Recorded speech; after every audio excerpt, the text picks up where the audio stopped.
Oke, Sobat Waras, ini lagi ramai di Kupang NTT menolak pembangunan sebuah masjid yang ada di kota Kupang. Nah, ada apa gerangan? Kok tiba-tiba berita penolakan pembangunan masjid ini muncul di NTT? Yang selama ini kita tidak pernah mendengar berita tentang penolakan pembangunan masjid di NTT.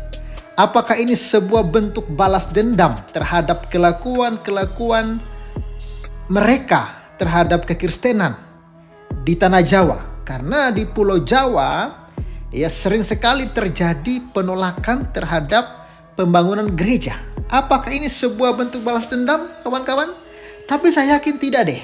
Tidak mungkin ajaran Yesus yang dianut oleh hampir seluruh orang NTT mau melakukan pembalasan.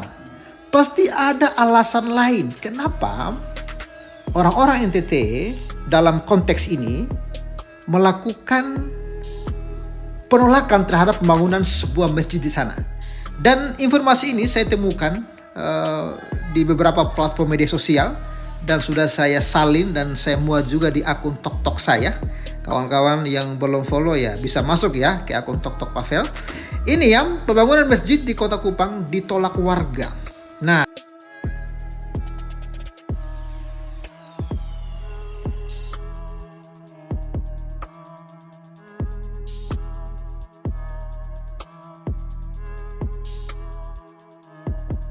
ini informasi lengkapnya.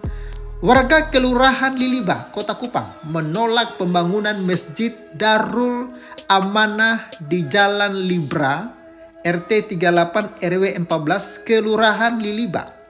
Penolakan tersebut disampaikan warga saat audiensi dengan Wali Kota Kupang, Dr. Christian Widodo di kantor Wali Kota Kupang, Jumat 23 Januari 2026.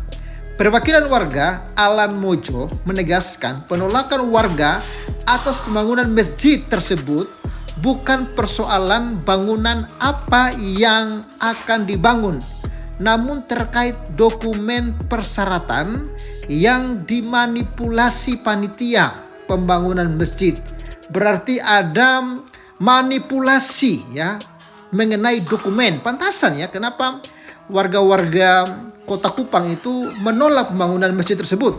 Ternyata masjid ini melakukan manipulasi ya, atau pengurus pembangunan masjid itu melakukan manipulasi ya kawan-kawan ya.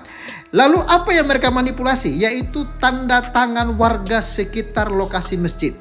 Jadi mereka memanipulasi tanda tangan warga sekitar masjid. Selain itu disebutkan panitia pembangunan masjid juga meminta KTP warga dengan dalih akan diberikan daging hewan korban pada Idul Korban tahun lalu. Oh, jadi cara mereka mengumpulkan KTP itu atau foto KTP itu dengan dalil akan memberikan ini ya daging hewan korban ya.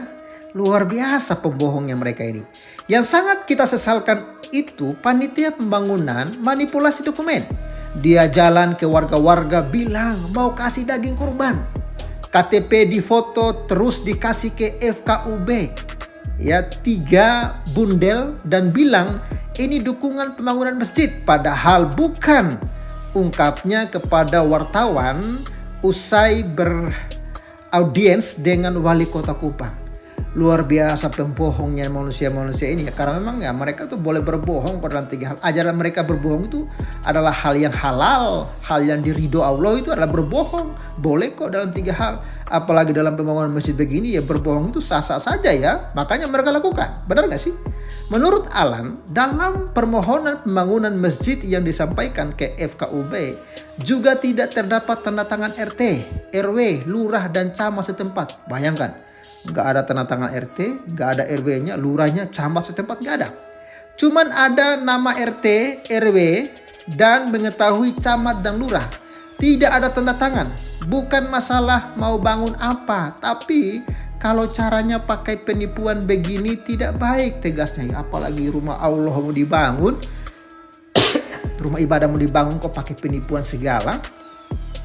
Alis Siokain yang juga perwakilan warga menyebut Melalui audiens yang dilakukan, dirinya meminta agar pemerintah Kota Kupang untuk segera mengambil tindakan untuk menghentikan pembangunan masjid. Kita tidak alergi dengan kehadiran masjid, tapi harus lakukan pembangunan sesuai aturan, katanya.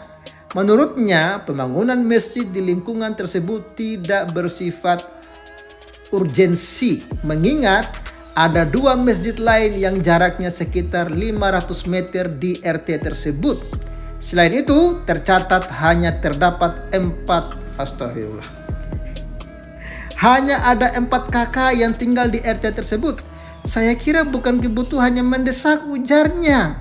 Bayangkan, ada 2 masjid di RT tersebut, bahkan ya mereka hanya berjarak 500 meter. Dan di RT itu hanya ada 4 kakak.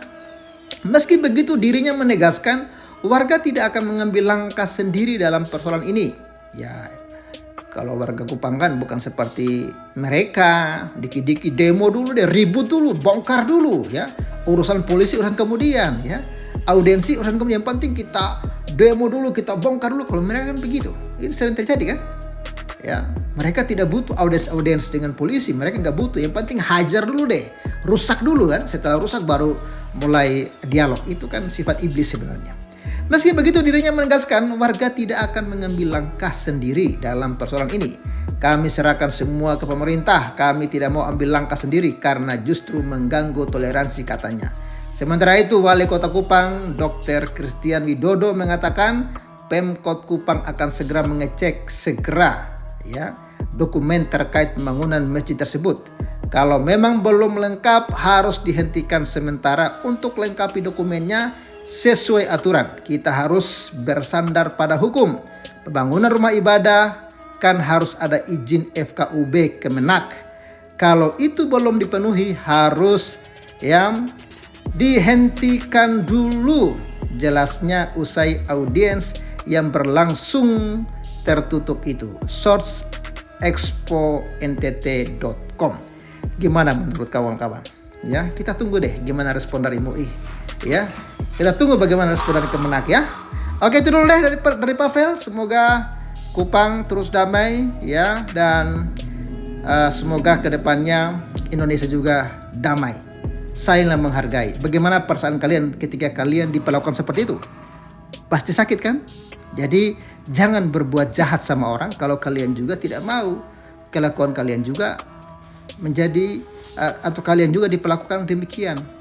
Ya, oke? Bye-bye dan salam.